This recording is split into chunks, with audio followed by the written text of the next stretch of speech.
ونستغفره ونؤمن به ونتوكل عليه ونعوذ بالله من شرور أنفسنا ومن سيئات أعمالنا من يهده الله فلا مضل له ومن يضلل فلا هادي له وأشهد أن لا إله إلا الله وحده لا شريك له وأشهد أن سيدنا ونبينا ومولانا محمدا عبده ورسوله صلى الله تعالى عليه وعلى آله وأصحابه وسلم تسليما كثيرا كثيرا أما بعد.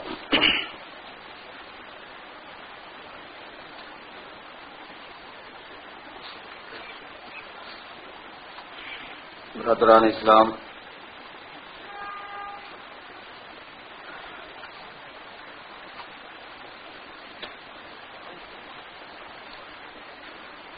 احکام اسلام پر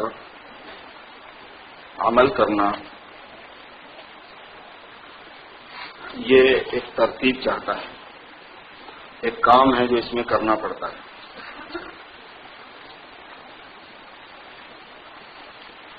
اصل یہ ہے کہ زندگی کسی نظریے کے ساتھ اور کسی عقیدے کے ساتھ، کسی فکر کے ساتھ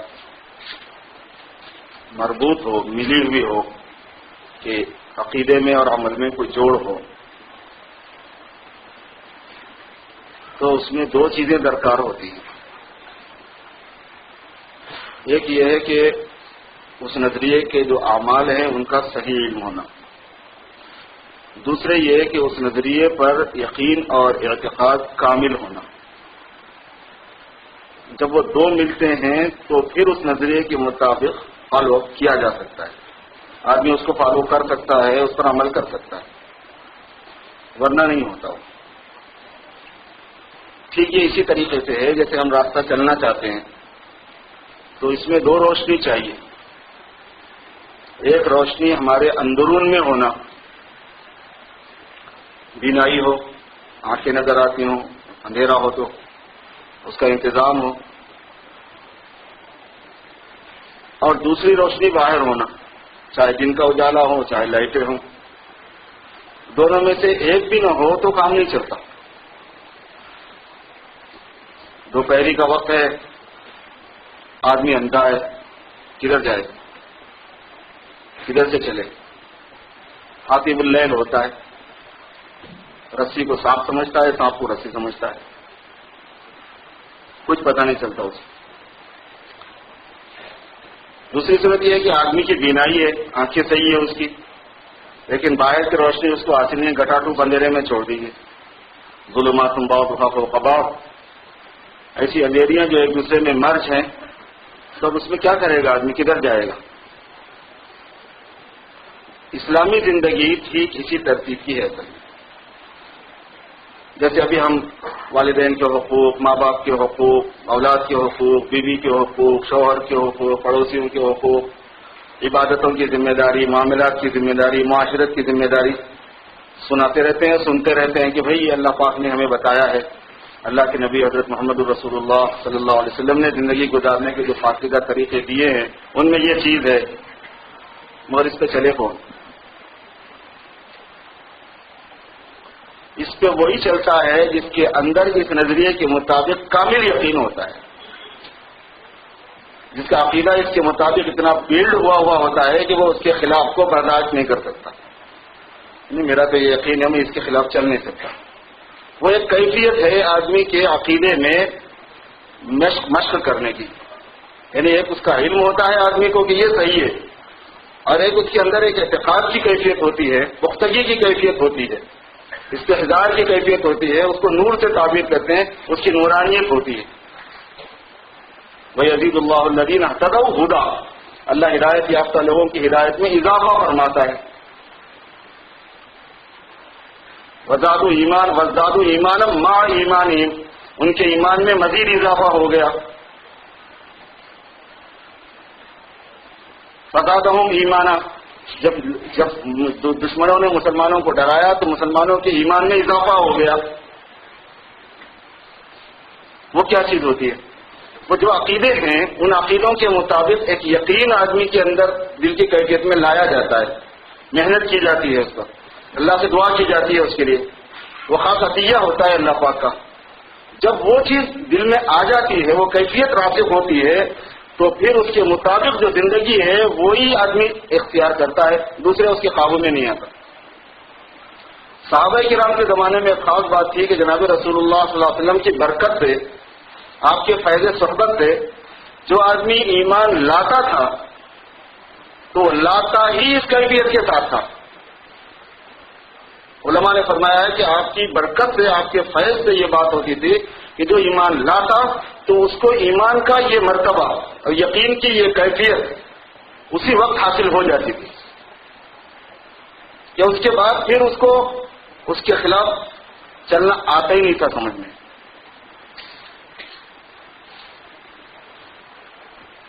ایک صاحب ایمان لانے سے پہلے، صحابی بننے سے پہلے اپنی محبوبہ سے ملنے گئے۔ وہاں پہ بھی بہت سسٹم تھا، یہ پہلے یہ فرینڈ کا سسٹم بہت تھا پہلے، اسلام سے پہلے بالکل سیم سسٹم تھا۔ تو وہ اپنے فرینڈ سے ملنے کو گئے تو وہاں شراب رکھی ہوئی تھی اور وہ بہت اچھی ڈانسر بھی تھی، ان کی جو محبوبہ تھی، تو وہ گانا گا رہی تھی۔ تو اس نے گاتے ہوئے ایک شعر پڑھا، اس کا مضمون یہ ہے کہ اگر اس شراب کے ساتھ اونٹ کے کباب اگر ہوتے، اونٹ کے جگر کے کباب اگر ہوتے تو مزہ آ جاتا۔ وہ عربوں کا ایک شوق ہوتا ہے، محبت کے اندر ایک وہ آدمی کو ایک جذبہ بھی ہوتا ہے کہ بس میرے محبوب نے مانگا مجھے لانا ہے۔ وہ نکل گیا باہر کہ میں ابھی لے آتا ہوں، 2 منٹ میں پکڑ کے لاتا ہوں۔ تو جب وہ نکلے راستے میں حضور پاک صلی اللہ علیہ وسلم مل گئے، آپ نے تبلیغ فرما دی، ورنہ کب تک تو لاہور لائٹ میں پڑا رہے گا، پہلے سے بھی کچھ بات چیت ہوئی تھی، سمجھاتے آ رہے تھے، اب میں کب تک ہوگی میں پڑا رہے گا، وقت نہیں آیا ابھی توبہ کرنے کا، زندگی کا کوئی بھروسہ ہے؟ آپ نے دعوت دی، بس پگھل گئے، کہنے کے ٹھیک ہے اللہ میں آپ پر ایمان لاتا ہوں، مسلمان ہو گئے۔ 10-15 منٹ کا کوئی وقفہ ہوا ہے، آپ پر اسلام لے آئے، پھر اس کے بعد واپس ہونے لگے۔ جب جانے لگے تو اپنے محبوبہ کے دروازے کے سامنے سے گزرنے لگے، تو چونکہ اس میں 15-20 منٹ کا وقت جو بھی ٹائم گزرا ہوگا تھوڑا سا گزر گیا، تو وہ ویٹ کرنے لگی، وہ دروازے پہ آگے کھڑی ہو گئی۔ جب وہ آگے بڑھ گئے تو اس نے پوچھے پیچھے سے پکارا، ہو پاگل کدھر جا رہا ہے؟ مطلب یہ کہ تجھے یہ یاد نہیں ہے کہ کون سے گھر میں داخل ہونا ہے، تو آگے بڑھ گیا۔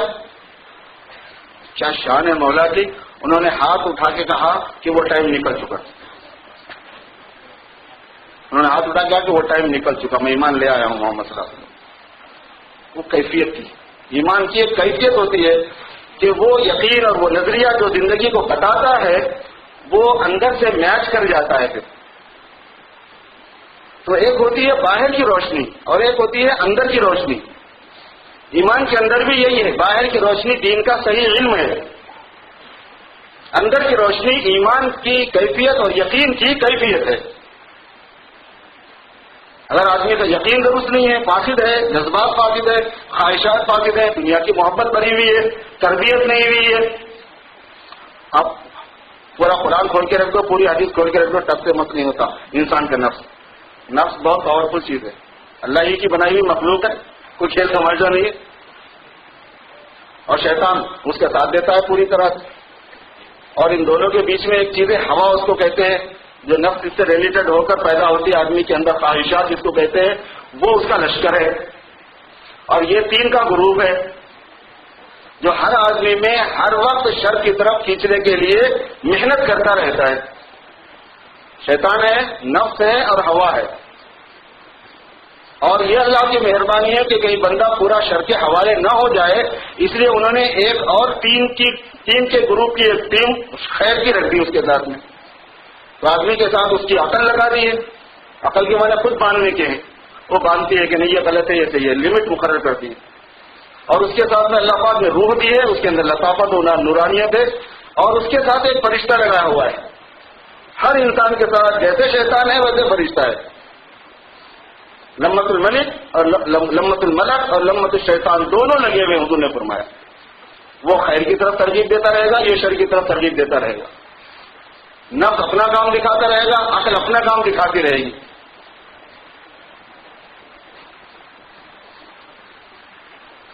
دل اور روح جس کو کہتے ہیں وہ اپنا کام دکھاتا رہے گا۔ یہ 3 کا ایک گروپ ہے۔ حافظ ابن قیم رحمۃ اللہ علیہ فرماتے ہیں کہ ولا یزال الحرب بینہما، اور ان دونوں میں ہمیشہ جنگ رہتی ہے، والحرب سجال، اور جنگ جو ہوتی ہے وہ ڈول کی طرح ہوتی ہے، جو اپنے یہاں انڈیا پاکستان میں راہٹ ہوتے ہیں پانی کھینچنے کے، اس میں سے جب آپ پانی نکالتے ہیں راہٹ میں ڈول لگے ہوئے ہوتے ہیں سارے، تمہیں یاد ہو کہ نہ یاد ہو، ہمیں یاد ہے ذرا ذرا، ویسی بات ہے۔ تو جو لوگ پرانے ہیں ان کو تو خوب اچھا یاد ہوگا، جو نوجوان بچے یہاں گرو اپ ہوتے ہیں ان کو پتہ نہیں چلتا اس کا۔ تو وہ ہوتا یہ ہے کہ ایک ڈول اوپر پانی بھر کے آتا ہے تو دوسرا خالی ہو کے نیچے جا رہا ہوتا ہے، تو کچھ ڈول اوپر ہوتے ہیں اس میں یقیناً کچھ نیچے ہوتے ہیں، اور ٹرن آتا رہتا ہے ان کا، کوئی ایک ہی ڈول لے کے پانی نہیں آتا، ایک لے کے آیا وہ خالی ہو گیا تو دوسرا جو خالی تھا اس نے بھر لیا۔ الحرب سجال کا مطلب یہ ہے کہ ہمیشہ شر غالب ہو آدمی میں، ایسا بھی نہیں ہوتا، کبھی وہ اپنا پانی بھر لیتا ہے، اور ہمیشہ خیر غالب ہو ایسا بھی نہیں ہوتا، کبھی وہ اپنا پانی بھر لیتا ہے۔ اعتبار اسی وجہ سے خاتمے کا ہے، کیا اینڈنگ کیا ہے؟ العبرۃ بالخواتیم، اعتبار خاتمے کا ہے، خاتمہ برائی پر ہوا تو برا، خاتمہ اچھائی پر ہوا تو اچھا، اور خاتمے کی کوشش کرنا پڑتا ہے آدمی کو ڈیفالٹ، پہلے سے لگے ہوئے رہنا پڑتا ہے کہ خاتمہ اچھا ہو جائے۔ کما تموتون تبعثون تحشرون، جیسے مرو گے ویسے حشر کیا جائے گا۔ تو یہ ایک دو چیزوں کا ایک سیٹ اپ ہے میرے بزرگوں۔ اگر ہوا عمل یہ ہے، پریکٹیکلی جو چیز ہو گئی ہے وہ یہ ہے کہ ہم نے اپنے اندر کی روشنی کے اوپر محنت کم کی ہے، اور جب بھی فکر کرتے ہیں تو باہر کی روشنی کی کر لیتے ہیں، مطلب دین کا علم آ جائے، دین کا علم آ جائے، دین کا علم سیکھ لیا جائے، نالج حاصل کر لی جائے، اسٹڈی کر لی جائے، علماء سے پوچھ لیا جائے، ان سے سن لیا جائے، یہ سب بھی فرض ہے، کر لینا ہی پڑتا ہے۔ تو ایک چیز کی تو فکر ہو جاتی ہے، لیکن یہ کہ یہ چیز زندگیوں میں آئے گی کیسے، اس کی کوئی ترتیب ہے، اس کی طرف دھیان نہیں جاتا۔ اب ہماری یوتھ اور ہمارے شباب جوان جو ہیں وہ ظاہر ہے کہ جس رخ پہ جا رہے ہیں اس کی ہمیں بڑی فکر ہے، لیکن آپ بتائیے کہ اگر ہم مثلا جمعہ اس کا لیکچر دیا کرے کہ یہ تمہاری ذمہ داریاں ہیں، یہ تمہارے حقوق ہیں، اس سے کوئی انوائرمنٹ چینج ہوتا ہے؟ کبھی کوئی ایک آدھ آدمی کے دل میں آتا ہے، ایک آدھ بچے کے دل میں آتا ہے، نوجوانوں کے دل میں تھوڑا بہت آ جاتی ہے بات، کسی کی آ گئی کسی کی نہیں آ گئی، غیر لافے نہیں ہے چیز، بے سود نہیں ہوتی، لیکن آپ یہ چاہیں کہ کمپلیٹ اور ایک غالب اغلبیت کے ساتھ، ایک کیا کہہ لیجیے آپ، پوری کی پوری ایک بڑے ہیوج ممبر کے ساتھ کوئی تبدیلی لائیں، وہ نہیں ہوتا اس میں۔ اس کے لیے آدمی کو اجتماعی محنت کرنی پڑتی ہے، سب مل کے لگ جائے، سب مل کے محنت میں لگ جائے، وہ بھی جس کے اندر ہے، وہ بھی جس کے اندر نہیں ہے جذبہ، جس میں فکر ہے وہ بھی، جس میں فکر نہیں ہے وہ بھی۔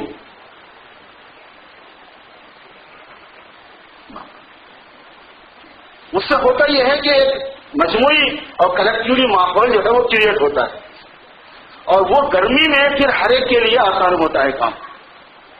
ایک چیز کی گرمی ہوتی ہے، اس گرمی میں کام آسان ہوتا ہے۔ وہ محنت امت مسلمہ میں حضور پاک صلی اللہ علیہ وسلم نے شروع سے رکھی ہے کہ مسلمانوں میں محنت کا ایک مزاج ہو، ان کے اندر تبدیلی کا، ان کے اندر زندگی لانے کا، ان کے اندر دینی فکر پیدا کرنے کا، ان میں سے غفلت دور کرنے کا، ان کو آخرت یاد دلانے کا، ان کو موت کی تیاری کا احساس زندہ رکھنے کا، اور اللہ کے سامنے کھڑے ہونے کا جذبہ ان میں پیدا کرنے کی ایک یعنی کنٹینیو ایک محنت چاہیے ہوتی ہے۔ اس لیے قرآن پاک میں جہاں مسلمانوں کو دین کی محنت کا حکم دیا گیا ہے، وہاں یہ نہیں ہے کہ ایسا کرو، بلکہ ایسا ہے کہ ایسا کنٹینیو رہنا چاہیے، تسلسل چاہیے ہوتا ہے۔ اس تسلسل کا فائدہ یہ ہوتا ہے کہ جب جو چیز مطلوب ہوتی ہے، جو کام چاہیے ہوتا ہے، وہ پورا ہو جاتا ہے۔ گھڑی ہماری چل رہی ہے مسجد کی، گھڑی اگر یہ سوچے، یا گھڑی مسجد والے یہ سوچیں کہ خامخواہ سے جلتا رہتا ہے بلا وجہ، ایسا کیوں نہیں کرتے کہ جب نماز کا ٹائم ہو جب اس کو کھول دیا کریں گے۔ گھڑی ایسا سوچنے لگے کہ میں ہمیشہ 24 آور چلتی رہوں، ضرور لوگ سو جاتے ہیں، نماز پڑھ کے چلے جاتے ہیں، تو کسی کو ٹائم وقت پہ ملے گا؟ وہ تو کنٹینیو چلتی ہے، تو جس کو جب ٹائم دیکھنا ہوتا ہے جب دیکھ لیتا ہے۔ وہ ایک محنت مسلسل چلتی رہنی ہوتی ہے، تو جس آدمی کو جہاں غذا کی ضرورت پیش آتی رہتی ہے، اس کو وہ غذا روحانی ملتی رہتی ہے، پھر اس سے جو ہے وہ ایک مسئلہ قابو میں آتا ہے۔ تو ایسے ہی میرے دوستو، یہ تو ایک محنت یہ ہونی پڑتی ہے کہ امت مسلمہ کے اندر قرآن کا علم اور حدیث کا علم جو صحیح ہے وہ زندہ رہے، اور اسی لیے اس کے حاملین کی فضیلت حضور نے بیان فرمائی، کیونکہ اگر وہ زندہ نہیں رہے گا تو آدمی چلے گا تو کس پر چلے گا، راستہ ہی نہیں معلوم ہے تو کدھر جائے گا. اور ایک ایک عمل ایک ایک راستہ ہے، ایک ایک عمل ایک ایک ایگزٹ ہے، ایک ایک عمل ایک ایک ہائی وے ہے. وہ اگر صحیح نہیں معلوم ہوگا تو امت بھٹک جائے گی. اسی لیے آپ نے فرمایا کہ عالم کی مثال عابد پر ایسی ہے جیسے میری مثال تم پر. کتنی بڑی بات فرما دی آپ نے. اگر یہ تشبیہ حضور نہ دیے ہوئے ہوتے ہم مجاز نہیں تھے اس بات کی بولنے کے، مطلب علماء کے بارے میں. اس سے مراد جو آپ کے سامنے بندہ کھڑا ہوا ہے وہ نہیں ہے، علماء حق کی بات کر رہا ہوں میں، جو بڑے ہمارے بزرگ ہوتے ہیں ان کے بارے میں. کیوں یہ اتنی بڑی بات کیوں ہے؟ فقیہ واحد اشد علی الشیطان من الف عابد. ایک عالم ہزار عابدوں سے کے مقابلے میں شیطان پہ بھاری ہے. ہزار عابد کو پٹا دینا، پچھاڑ دینا، ان کو ہٹا دینا راستے سے شیطان کے لیے بہت آسان ہے، لیکن ایک عالم کے لیے بہت مشکل ہے. وہ بھاری ہے اس پر. کیوں؟ اگر وہ صحیح نہیں بھی رہا تو 50 کو سنبھال کے مرتے مرتے بھی 50 کو سنبھال کے مر جاتا ہے. صحیح مسئلہ بتا دیا، لوگوں نے پکڑ لیا، اب تو زندگی چل پڑی. نماز کے مسئلے ہوں، روزے کے ہوں، زکوٰۃ کے ہوں، حج کے ہوں، نکاح کے ہوں، طلاق کے ہوں، میراث کے ہوں، تربیت کے ہوں، کسی کے بھی حقوق کے ہوں، کسی بھی چیز کے ہوں. صحیح علم جو ہے وہ اصل وہ زندگی کی روح ہے، وہ اسلامی زندگی کی روح ہے کہ وہ رہے گا تو چلا جا سکے گا اس پر، ورنہ نہیں.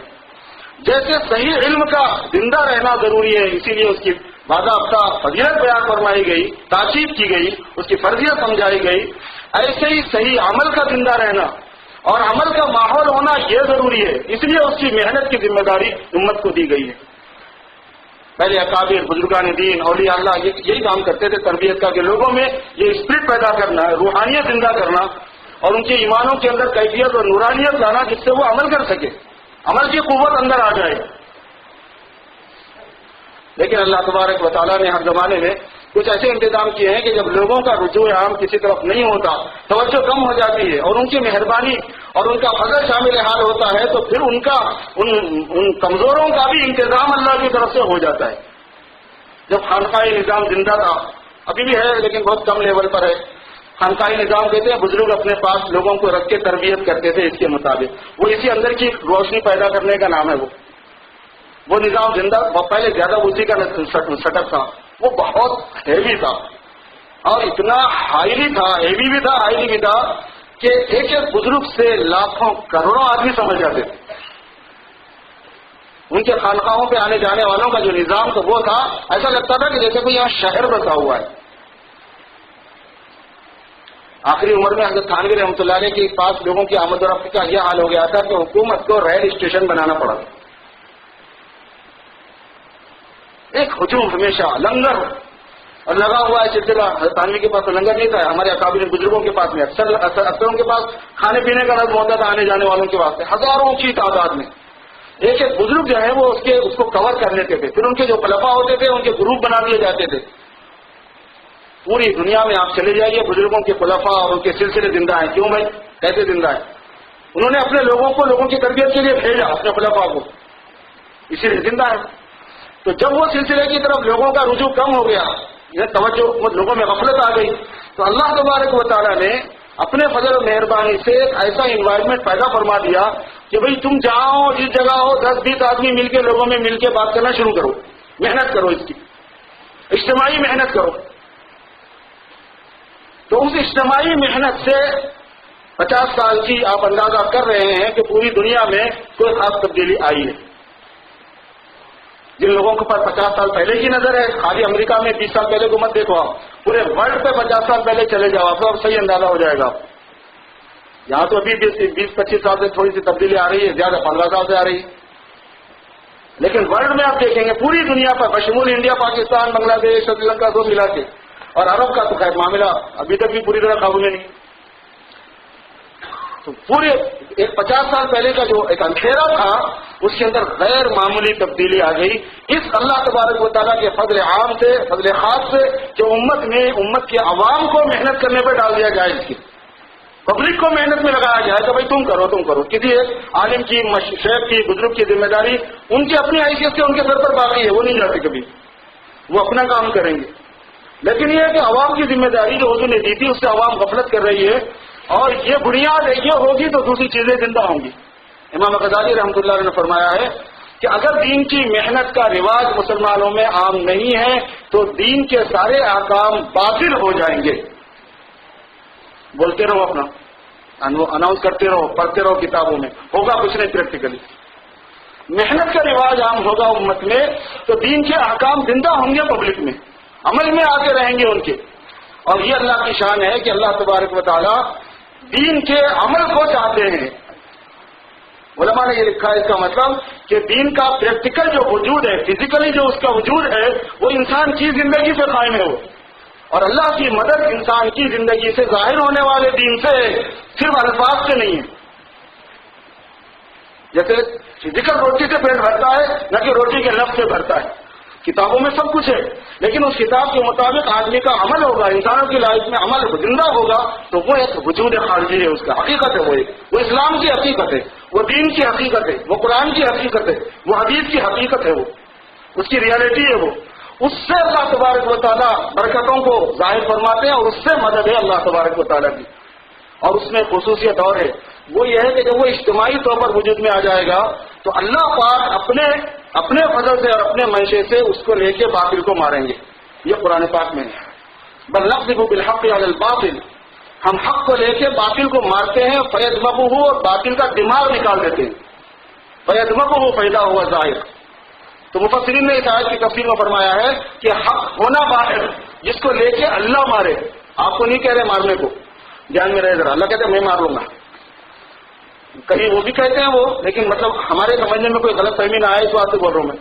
بل نقذف بالحق علی الباطل، اللہ فرماتے ہیں کہ ہم حق کو لے کے باطل کو مارتے ہیں، فیدمغہ، وہ اس کا دماغ نکال دیتا ہے۔ مفسرین فرماتے ہیں کہ حق چاہیے باہر، لفظوں میں نہیں، عمل میں چاہیے، زندگیوں میں چاہیے، تو پھر اللہ پاک اس کو سمجھا دیں گے، کمپیئر کرا دیں گے کہ بھئی ایک لائف یہ ہے، ایک لائف یہ ہے، یہ تمیز ہے، یہ بے تمیزی ہے، یہ عقل مندی ہے، یہ بے عقلی ہے، یہ سنجیدگی ہے، یہ چھچور پن ہے، یہ تہذیب ہے، یہ جو نا لچا پن ہے۔ اللہ نے دکھا دیں گے، حق ہو نہ باہر فزیکلی تو دکھائیں گے۔ پھر وہ اس کو کہتے ہیں آنر دینا بڑوں کو، اس کو کہتے ہیں بدتمیزی کرنا، اس کو کہتے ہیں رائٹ، یہ رائٹس نہیں ہوتے ہیں، تم سمجھ رہے ہو، اس کو کہتے ہیں لحاظ و مروت، یہ مروت نہیں ہے، اس کو کہتے ہیں انصاف، یہ انصاف نہیں ہے، اس کو کہتے ہیں عدل، اور یہ ظلم نہیں ہوتا۔ یہ چیز جب ہوتی ہے سامنے تب اللہ تبارک و تعالیٰ دکھائیں گے اس کو۔ اس لیے میرے دوستوں، بنیادی طور پر جو عرض کرنے کی بات تھی وہ یہ ہے کہ ہم جتنے احکام سنتے ہیں ان پر عمل کرنے کا جذبہ اندر لانا ہوتا ہے، ہمارے اندر بھی، ہماری خواتین کے اندر بھی، ہمارے جوانوں کے اندر بھی۔ اس کے لیے اللہ تبارک و تعالیٰ نے یہ فضل فرمایا ہے کہ محنت ہو عام، مسلمانوں کو، سب مسلمانوں کو محنت کرنے کی عادت ہو، تھوڑی تھوڑی اپنے موقع، اپنی سہولت سے۔ اسی لیے کنٹینیو سب کو لگے رہنا ہوتا ہے۔ ہمارے پاس یہ ہے کہ بھائی ہمارے محلے میں تبلیغ کی جماعت ہے، آتی ہے جاتی ہے، اور جماعت میں نکلتے رہتے ہیں، ہم کبھی جاتے نہیں، تو آپ کیوں نہیں شیئر کرتے، آپ کیوں نہیں حصہ لیتے؟ یہ کام صرف اسی کا ہے۔ اسی وجہ سے جب امت میں اجتماعی طور پر اس کام کو زندہ کرنے کے بزرگوں نے سوچا تو ایسے پوائنٹ ڈھونڈے کہ جس میں امت میں کسی قسم کا اختلاف اور انتشار نہ ہو، کوئی اختلاف کی چیز نہ ہو، کوئی کل کے دن یہ کہنے نہ لگے کہ یہ اپنی دکان الگ لگا رہے ہیں، یہ اپنے عقیدے الگ پھیلا رہے ہیں، یہ اپنی فکر الگ چلاتے ہیں۔